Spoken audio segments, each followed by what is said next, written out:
vaincu au nom de Jésus. Reçois toute la gloire et l'honneur dans le nom de Jésus que nous avons ainsi prié. Amen.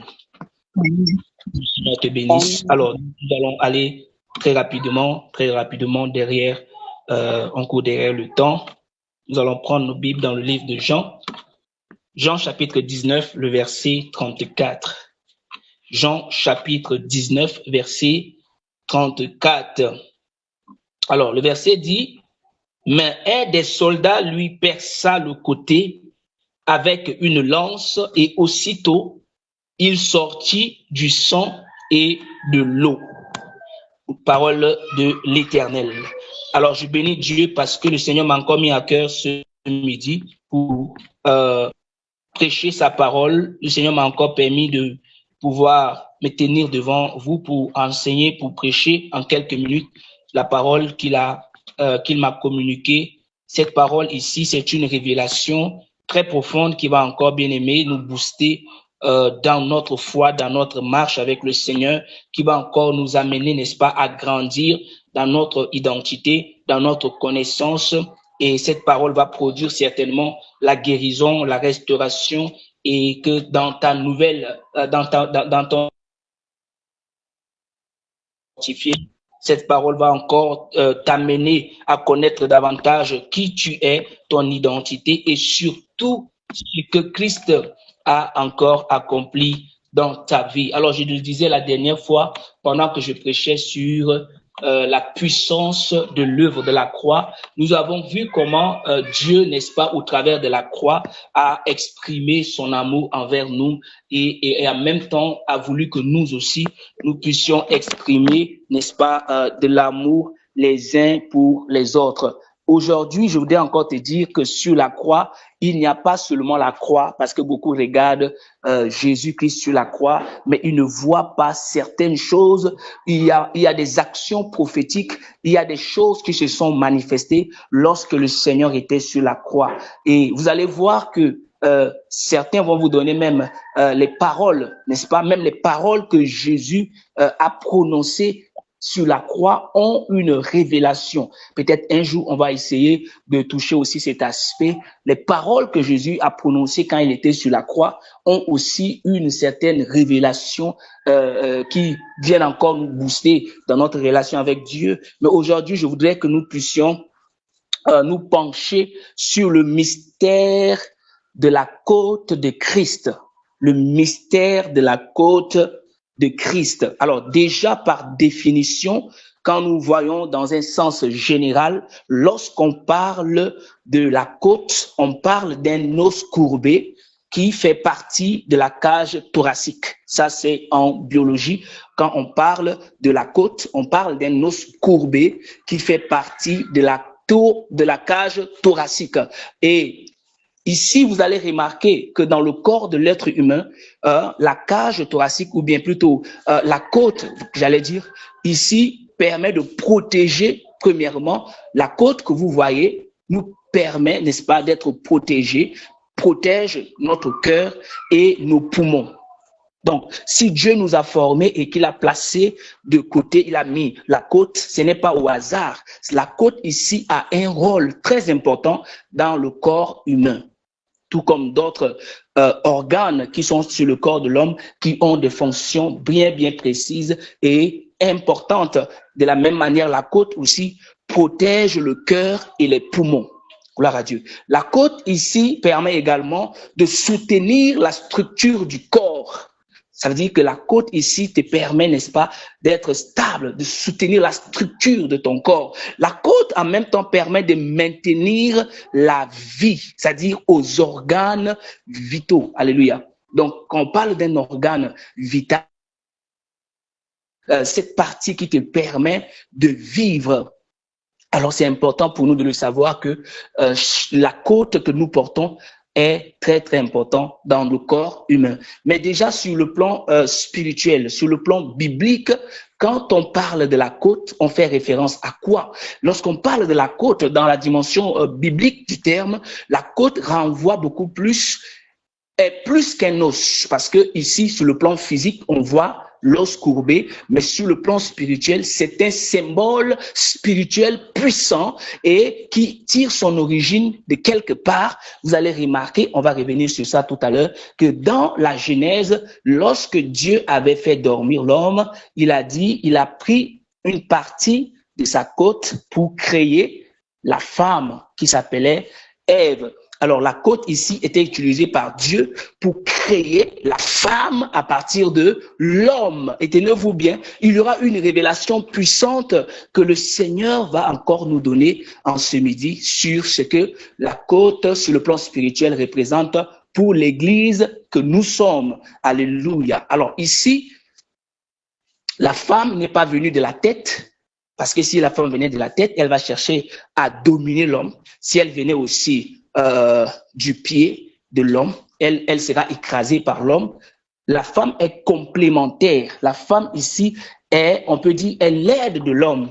La femme ici est appelée à s'associer à l'homme dans une mission. Lorsque tu vas en mariage, n'est-ce pas, tu contractes une relation d'union, une relation de complémentarité. On ne se marie pas pour dominer l'autre, non. Même si la Bible dit que l'homme est le chef de la femme, mais les deux sont complémentaires. Alléluia. C'est la complémentarité qui doit régner dans le foyer. Ça, c'est une parenthèse pour nous amener quelque part. Donc, dans une relation, c'est-à-dire maritale, il y a cette complémentarité. Alors, de la même manière aussi, nous qui sommes enfants de Dieu, nous sommes dans une relation, mais cette relation ici, on appelle ça une relation où nous sommes aussi mariés, mais avec Jésus. Nous sommes mariés avec Jésus. Jésus-Christ est l'époux et nous sommes l'épouse. L'Église est l'épouse de Christ. Alors, notre rôle ici, c'est quoi? Le Seigneur nous a manifesté pour un but, pour un travail. Amen. C'est pourquoi vous allez constater que Jésus, quand il était venu sur la terre, il n'avait pas fait la mission seul. Il avait besoin de 12 disciples. Est-ce que Jésus pouvait, c'est vrai, il pouvait prêcher les gens seuls, il pouvait faire tout seul, mais Dieu,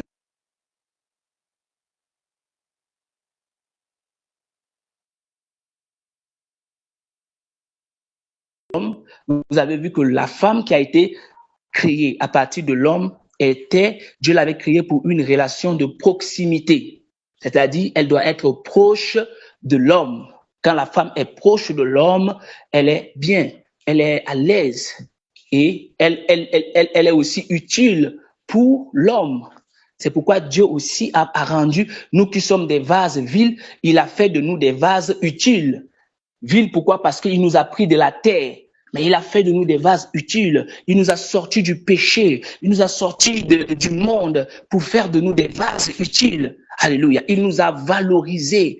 De la même manière que la femme a de la valeur à côté de l'homme, Dieu t'a valorisé au travers, n'est-ce pas, de la côte de Christ. Alors, pourquoi je dis que Dieu nous a valorisés au travers de la côte de Christ? Nous allons voir ça tout à l'heure. Mais si nous allons encore plus en profondeur, bien-aimés, on va dire que la côte ici représente notre intimité avec le Seigneur. Pourquoi? Parce que la côte ici, comme je le disais, permet de protéger le cœur, ça veut dire c'est près du cœur, et nous permet d'avoir une unité, c'est-à-dire une même nature avec Dieu et un même corps. Nous sommes unis avec le Seigneur au travers de cette œuvre qu'il a accomplie sur la croix. Alléluia. Et tenez-vous bien, vous allez voir que tout ce qui s'est passé ici n'a pas été anodin, n'a pas été vain. Ça veut dire qu'il y a derrière ça un mystère spirituel qui est caché. Pendant que Jésus-Christ était sur la croix, tu vas remarquer que lorsque le soldat l'avait percé, on a percé son côté et il y avait deux choses qui étaient sorties. Il y avait le sang et il y avait l'eau. Les deux éléments ici qui étaient sortis n'était pas sorti en vain. Il y a une révélation qui est cachée derrière ça. Alors déjà, je voudrais encore ajouter quelque chose avant de venir sur cette révélation, nous faire comprendre que notre alliance avec Dieu également découle de cette côte qui avait été brisée, cette côte qui avait été percée a permis que nous ayons une alliance avec notre Seigneur. Alors ça nous renvoie dans une relation profonde et une relation divine avec notre Seigneur. Gloire à Dieu. Alléluia. Alors vous allez comprendre que ce qui s'est passé n'est pas seulement physique, c'est d'abord prophétique et spirituel, et cela témoigne de l'amour sacrificiel de notre Seigneur Jésus, de la naissance même de l'Église, comme je le disais tout à l'heure, que de la même manière que Dieu a fait dormir l'homme pour faire sortir la femme de sa côte, Dieu aussi a fait dormir Jésus, alléluia, sur la croix. Dormir ici pour dire que quand il était mort sur la croix, quand on a percé son côté, il était mort sur la croix. Ici, il a fait sortir l'Église qui est l'épouse de la côte de Christ. Alléluia. Donc ici, ça nous permet d'avoir l'accès à la vie. L'accès à la vie. La vie comment? Par le sang et par l'eau. Donc pour donner une définition fixe à la côte, surtout sur le plan spirituel, on va tout simplement dire que la côte est une partie du corps située près du cœur, symbole d'intimité, d'unité et de vie utilisé par Dieu pour révéler des mystères spirituels profonds. Gloire à Dieu. Alors ici, Dieu veut encore, bien-aimé, nous parler. Dieu veut encore se révéler à toi. Toi qui m'écoutes ce midi. Vous savez, bien-aimé, ce n'est pas un hasard si Jésus-Christ est passé par la croix. J'ai dit la dernière fois, Jésus-Christ pouvait mourir d'une autre manière. Mais si Jésus-Christ est passé par la croix, il y avait certainement une raison. Et Dieu nous a témoigné cette raison au travers de, n'est-ce pas, des explications que nous avons reçues concernant la croix même en question. C'est quoi la croix et tout, la partie horizontale, la partie verticale qui symbolise l'amour de Dieu pour l'humanité, ou bien la relation entre Dieu et l'homme, et la relation, la partie horizontale qui est la relation entre l'homme et l'homme, c'est-à-dire la paix ou le pardon qui doit régner entre les hommes. Maintenant, il faut savoir que l'élément que le Seigneur veut que nous touchions, comme je l'ai dit tout à l'heure, c'est dans le livre de Jean que nous venons de lire tout à l'heure. Ce passage m'a tellement défié, ce passage m'a tellement ébloui, ce passage m'a tellement fait du bien quand j'étais en train de lire cela. Je dis, mais Seigneur, il y a des choses qui sont cachées. Beaucoup de gens disent que le Nouveau Testament et l'Ancien Testament sont vraiment différents et que on doit abolir, on doit rejeter l'Ancien Testament et qu'on doit se fixer ou se figer uniquement sur le Nouveau Testament. Mais je leur dis que c'est faux. L'Ancien Testament nous permet de bien expliquer le Nouveau Testament. Il y a des choses, on a dit que même la loi qui est dans l'Ancien Testament est pédagogue. Les choses qui se sont passées dans l'Ancien Testament sont l'image, sont l'ombre des choses à venir qui devraient plus tard se traduire dans le Nouveau Testament qui est la nouvelle alliance. Parce que qui parle d'alliance, qui parle de testament parle d'alliance. Alors nous allons faire, on appelle ça rétrospectif, on va faire un retour, n'est-ce pas, à la source même, à la Genèse. Quand tu vas regarder dans le livre de Genèse, le chapitre 2, tu vas te rendre compte qu'il y avait déjà cet acte qui avait été parce qu'il s'est manifesté sur la croix, comme je l'avais déjà brossé tout à l'heure, c'est passé dans Genèse chapitre 2, pendant la fondation du monde, quelque chose devait se passer pour révéler plus tard l'œuvre que Christ devait, n'est-ce pas, subir, ou ce que Christ devait subir sur la croix au travers de sa côte. Alors, dans Genèse chapitre 2, le verset 21, à partir du verset 21 au verset 22, la Bible nous dit ceci. Je lis vite. Alors, l'Éternel Dieu fit tomber un profond sommeil sur l'homme qui s'endormit. Il prit une de ses côtes et referma la chair à sa place. Alléluia. Verset 22. L'Éternel Dieu forma une femme de la côte qu'il avait prise de l'homme et il l'amena vers l'homme. Waouh. Donc, pour dire que vous savez pourquoi Dieu a amené la femme vers l'homme? Vous savez, Jésus a quoi pour nous, mais c'est nous qui devons venir, n'est-ce pas, le recevoir. C'est pourquoi dans le livre de Jean, la Bible dit dans le livre de Jean, chapitre 1, verset 12, qu'est-ce que la parole de Dieu nous dit? Mais à tous ceux qui l'ont reçu, à ceux qui ont cru en son nom, elle a donné le pouvoir de devenir enfants de Dieu. Alléluia. Et vous connaissez la suite. Donc ici, recevoir veut dire quoi? Venir vers lui. Amen. Donc, Jésus-Christ ici quand Adam était mort, pas mort, quand Adam était dans le profond sommeil et que Dieu avait pris de sa côte pour former Ève, c'était Dieu avait amené Ève vers Adam. Donc, c'est Dieu qui nous conduit à Jésus. C'est Dieu qui nous amène à Jésus. Ce n'est pas nous, mais c'est Dieu qui fait que nous venions à Jésus. C'est Dieu qui incline nos cœurs vers Jésus. C'est Dieu qui nous donne d'aimer Jésus. C'est Dieu qui nous donne de croire en Jésus. C'est Dieu qui nous donne de venir à lui. Alléluia. Il a dit, venez à moi, vous qui êtes fatigués et chargés, et je vous donnerai du repos. Qui appelle? C'est Dieu qui lance l'appel, mais c'est aussi lui qui t'amène. C'est ce que Dieu avait fait avec Ève. Et de la même manière, le Seigneur l'a fait avec nous aujourd'hui. Bien-aimé, si aujourd'hui tu es devenu chrétien, si aujourd'hui tu es né de nouveau, écoute très bien, ce n'est pas parce que tu l'as voulu. Il y a beaucoup de gens à qui on a parlé de Jésus, mais jusqu'à là, ils sont réticents. Amen. Il y a des gens, bien-aimés, qui ne pensaient pas qu'un jour, ils allaient devenir pasteurs, qui ne pensaient pas qu'un jour, ils allaient devenir prophètes, qui ne pensaient pas qu'un jour, ils allaient devenir enfants de Dieu. Mais aujourd'hui, tu vas les voir aimer le Seigneur parce que Dieu a déversé l'amour dans leur cœur. Dans Romains chapitre 5, verset 5, la Bible dit que l'amour de Dieu est répandu dans nos cœurs par le Saint-Esprit. Donc, c'est le Saint-Esprit qui déverse l'amour de Dieu en nous et qui nous conduit vers le Seigneur. Donc, ce qui s'est passé dans le jardin, vous allez voir qu'au travers de l'œuvre que Christ a subie, l'œuvre que Christ a accomplie sur la croix du Calvaire, cela ici s'est manifesté dans nos vies. Nous voyons que Ève, qui était la femme qui était tirée du côté d'Adam pendant qu'il dormait, c'est-à-dire Adam ici représente la figure de Christ. Alléluia. Adam, on a dit que quand tu vas lire dans la Bible, tu vas constater que la Bible dit que le premier Adam. Pourquoi on appelle Adam le premier Adam? Ça veut dire qu'il y aura un second Adam. Et le second Adam, c'est Jésus. Amen. Le premier Adam, c'est celui qui était venu et qui a chuté. Mais le second Adam, c'est Jésus qui n'a pas failli. C'est celui qui est venu porter nos péchés. C'est celui qui est venu porter nos iniquités sur la croix du Calvaire. Ève, ici, est la figure de l'Église qui est l'épouse. Et pendant que Adam était dans le sommeil, on va dire que le sommeil d'Adam ici est l'image de la mort de Christ. Alléluia. Le sommeil d'Adam est l'image de la mort de Christ. Bien-aimé, donc tout ce qui s'est passé dans le jardin, alléluia, tu vas remarquer que Adam était dans un profond sommeil. Ici, c'est tout simplement pour te parler de la mort de Christ.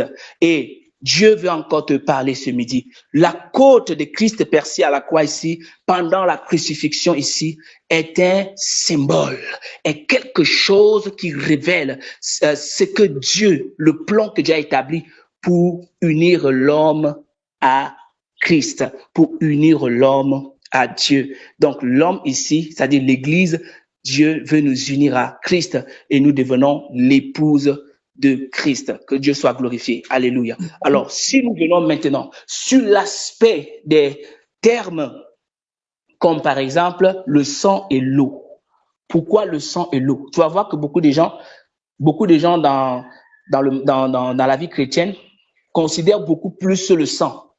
Un peu le sang de Jésus, un peu le sang de Jésus, je relâche le sang de Jésus, mais beaucoup n'ont pas la révélation de l'eau. Alléluia. Quand tu dis l'eau, beaucoup voient seulement le baptême. On dit l'eau, on voit seulement le baptême. Si quelqu'un, que le Seigneur Jésus viendra baptiser d'eau et d'esprit. Alors, quand on dit eau et esprit, directement, la personne pense au baptême. Mais je vais te dire encore que l'eau ici a une grande importance dans la vie, dans l'œuvre de la croix. Amen. Dans l'œuvre sacrificielle de Christ, l'eau intervient d'une manière très, très capitale. Alors, parlant de l'eau, on va venir. Le sang, d'abord, c'est quoi le sang? Nous savons tous que le sang, c'est un symbole, c'est le symbole de la rédemption. C'est-à-dire, le sang, ici, nous permet d'être libérés ou purifiés de nos péchés. Donc, le sang nous permet de recevoir la sanctification. Le sang vient effacer nos péchés et c'est le sang de Jésus qui nous donne accès à Dieu. Amen. Parce que dans Hébreux chapitre 9, verset 22, la Bible dit que sans effusion de sang, il n'y a pas de pardon de péché. Donc, le sang de Jésus qui était sorti de sa côte n'a pas coulé en vain. Le sang qui est sorti de la côte de Jésus était sorti pour notre rédemption, pour effacer nos péchés et pour nous donner accès à Dieu. Waouh! Donc, le sang ici nous permet d'être sanctifiés, autant pour moi. Alors maintenant, l'eau ici renvoie à la parole. L'eau ici renvoie à la parole. La parole, pourquoi? Parce que la parole, ici, la Bible dit, vous connaîtrez la vérité et la vérité vous affranchira. Donc, l'eau symbolise la parole, mais l'eau symbolise aussi le Saint-Esprit. Et le rôle de la parole ou de l'eau dans la vie du croyant, c'est quoi? C'est pour nous purifier et pour nous régénérer. Alléluia. L'eau nous permet d'être purifiés et l'eau permet qu'on soit régénéré. Donc, voilà ce que le sang et l'eau, n'est-ce pas, peuvent faire dans la vie de ceux qui ont accepté Jésus. Lorsque la côte de Christ a été percée, les deux choses qui ont jailli ont apporté un bien élevé, et ont apporté quelque chose de meilleur dans la vie des croyants que nous sommes aujourd'hui. Alors ici, on va dire tout simplement que nous sortons, nous, en tant qu'Église, en tant que croyants, en tant que peuple de Dieu, en tant qu'enfants de Dieu, on peut dire que nous sortons de la côte de Jésus. Amen. Si quelqu'un te demande d'où est-ce que tu sors, tu dois lui dire que je sors de la côte de Jésus. Alléluia. Je sors de la côte de Jésus. De la même manière que Ève est sortie de la côte d'Adam, moi je suis sorti de la côte de Jésus pendant qu'il était sur la croix. Alléluia. Gloire à Dieu. Alléluia. Donc de la même manière que Ève est sortie du côté d'Adam, l'Église est sortie du côté de Christ. Donc le soldat qui a percé son côté, ici c'était pas juste peut-être entre eux, peut-être ils voulaient faire quelque chose pour faire leurs expériences, mais c'était une action prophétique. Tout ce qui s'est passé, même l'habit de Jésus, quand il tira au sort, c'était une action prophétique. Les paroles que Jésus a prononcées sur la croix étaient des paroles prophétiques. Tout était prophétique. Même les mains de Jésus qui étaient retenues par les clous, même les clous étaient prophétiques. Même, je peux dire, comment on appelle, les épines qu'on avait mis sur la tête de Jésus étaient prophétiques. Tout était prophétique. Rien de ce qui s'est passé n'était au hasard. Rien de ce qui s'est passé n'était pour rien. Dieu a permis toutes ces scènes pour manifester quelque chose de grand. Pendant que Satan le faisait, pendant qu'on humiliait Jésus, pendant qu'on faisait ceci, pendant qu'on faisait cela, on était en train d'accomplir la volonté de Dieu pour l'humanité parce que Dieu devait mettre toute cette scène sur place pour que toi et moi, nous soyons sauvés. Amen. Nous ne voyons pas seulement que Jésus-Christ est mort sur la croix et nous sommes sauvés. Non, il y a eu beaucoup de choses qui se sont passées et qu'on en parle peu. Mais bien aimé, par la grâce de Dieu, toutes les fois où le Saint-Esprit va nous inspirer, on va toucher point par point. Parce que si on doit tout toucher, le temps ne pourra pas nous le permettre. Mais par la grâce de Dieu, on va toucher point par point. Alors, la révélation que Dieu veut te donner encore ce midi, c'est quoi? L'Église est née à la croix. Même si beaucoup disent que l'Église est née le jour de la Pentecôte. Dans la chambre haute, dans Actes chapitre 2, quand ils étaient ensemble, des langues semblables à des langues de feu se posèrent sur chacun d'eux et chacun parlait. Vous savez ça, vous connaissez le texte, non? Donc, c'est vrai, ça c'est la manifestation. Mais maintenant, sur le plan spirituel, l'Église est née à la croix, au travers de la côte de Jésus. Alléluia. Et l'Église a été lavée. Ça veut dire tout s'est passé déjà à la croix. Ce que nous faisons après, c'est juste un accomplissement de ce qui a été déjà. C'est pourquoi Jésus-Christ sur la croix a dit, tout est accompli. Gloire à Dieu. Quand Jésus dit tout est accompli, ici, il était en train de parler de ce qui devait se passer sur le plan spirituel. Amen. Et pour que nous puissions voir cela sur le plan physique. Amen. Alors, et c'est pourquoi je vous ai dit que dans le jardin, ça c'était l'ombre des choses à venir. Dieu avait déjà mis sur pied ce schéma. Tu vas voir que même au ciel, cela était déjà passé. Mais ce chemin devait se manifester sur le plan spirituel encore plus profondément sur la croix. C'est pourquoi la croix devait, n'est-ce pas, avoir sa place. S'il n'y avait pas la croix, il n'y aurait pas résurrection. Il n'y aurait pas résurrection. Amen. Donc la croix est importante et ce qui s'est passé là, c'est pour nous restaurer. Nous sommes l'épouse de Christ. Il nous a lavés par son eau. Il nous a rachetés par son sang. Il nous a donné une alliance d'amour et de sacrifice afin que, comme je l'avais dit, la côte est située auprès du cœur. C'est pour que nous ayons une relation de proximité avec le Seigneur. Est-ce que nous avons cette relation de proximité avec Dieu? Est-ce que tu as cette relation de proximité avec Dieu? Si tu es véritablement né de nouveau, on doit avoir une relation de proximité. Vous allez voir quelqu'un qui est vraiment né de nouveau, quelqu'un qui a vraiment accepté Jésus, est tellement attaché à Jésus. Est tellement attaché à Jésus par amour. Parce que cette personne, moi je ne comprends pas, quand je vois quelqu'un qui dit que je suis né de nouveau, mais il n'aime pas la prière, il n'aime pas jeûner, il n'aime pas adorer Dieu, il n'aime pas passer du temps dans la présence de Dieu. Moi je me pose la question, est-ce que cette personne-là est vraiment née de nouveau? Quand vous voyez une femme quand une femme est amoureuse d'un homme, même si l'homme là est comment, tous les conseils que vous allez donner à la femme là, vous perdez votre temps. On dit que laisse ton mari, laisse le type là, il n'est pas bien. Son cœur est déjà pris. Alléluia. Même s'il tape sur elle, même s'il fait quoi, la femme là est toujours là, bango, bango. Elle est toujours derrière le type là, parce que là, on dit que là où est ton trésor, c'est là où se trouve ton cœur. Donc, si réellement Jésus est ton amour, comme tu dis, oh, je t'aime Jésus, tu es mon amour Jésus, est-ce que tu as une relation de proximité avec le Seigneur? Est-ce que tu as une intimité avec Jésus? Est-ce que tu aimes rester dans la présence de Jésus? Je me rappelle, quand j'étais encore petit, je voyais comment les gens se draguaient. J'ai dit que comment les gens, si ils peuvent rester, qu'est-ce qu'ils se disent même qu'ils prennent 2 heures, 3 heures? Qu'est-ce qu'ils se disent que 2 personnes de sexe opposé peuvent rester comme ça? Ils parlent ils ne parlent pas de Barça, ils ne parlent pas de Real, mais ils parlent de quoi? Ils passent pendant 5 heures de temps. Tu vas voir quelqu'un rester avec une femme. Ils causent de quoi?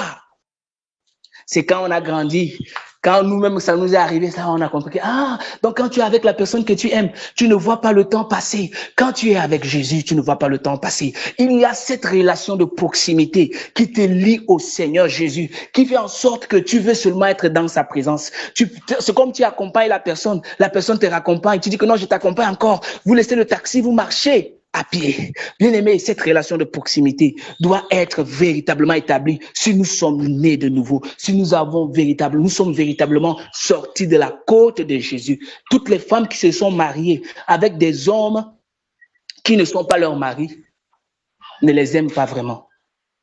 Pour savoir, ça c'est une parenthèse que je vais donner et on va avancer. Pour savoir qu'un homme est vraiment ta côte. Alléluia. Ça dit que tu veux seulement rester à côté de cet homme-là.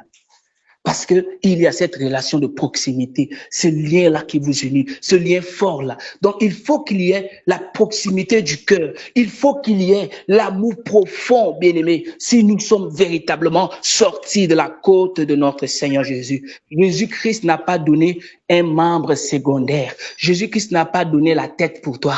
Jésus-Christ n'a pas donné les bras. Non, il t'a ouvert son cœur.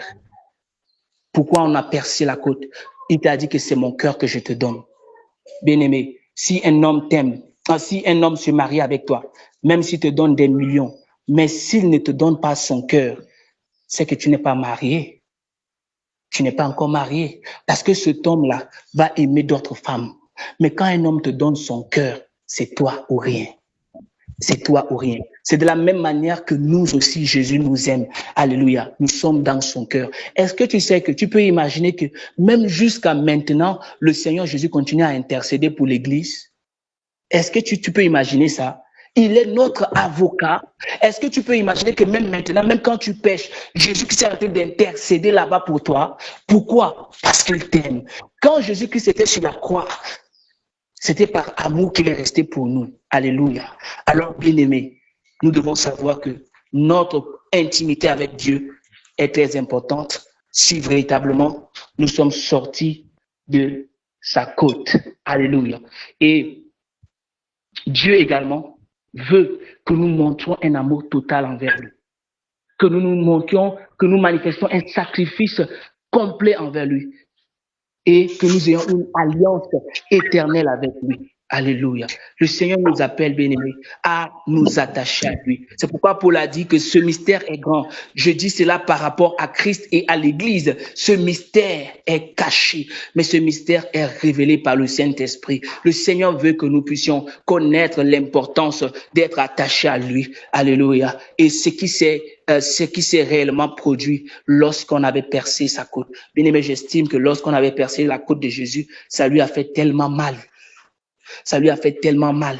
Bien-aimé, c'est comme ça que, bien-aimé, quand on aime, on doit tout supporter. Il a tout supporté pour nous. Amen. Il a tout supporté. Jésus a supporté les douleurs. Il a supporté les souffrances. Il a supporté toutes ces choses afin que nous soyons ses épouses. Alléluia. Alors, nous ne devons pas le décevoir. Nous ne devons pas l'abandonner. Nous devons rester attachés à lui. Nous devons avoir un amour vrai, un amour sincère avec le Seigneur parce que son sang nous a purifiés et son sang nous a sanctifiés, son sang nous a effacé nos péchés et l'eau qui est sortie de son corps nous a lavés, nous a purifiés et nous a donné accès à l'Éternel. Que le Seigneur soit glorifié. Bien-aimé, le Seigneur t'appelle en ce matin, en ce midi, autant pour moi.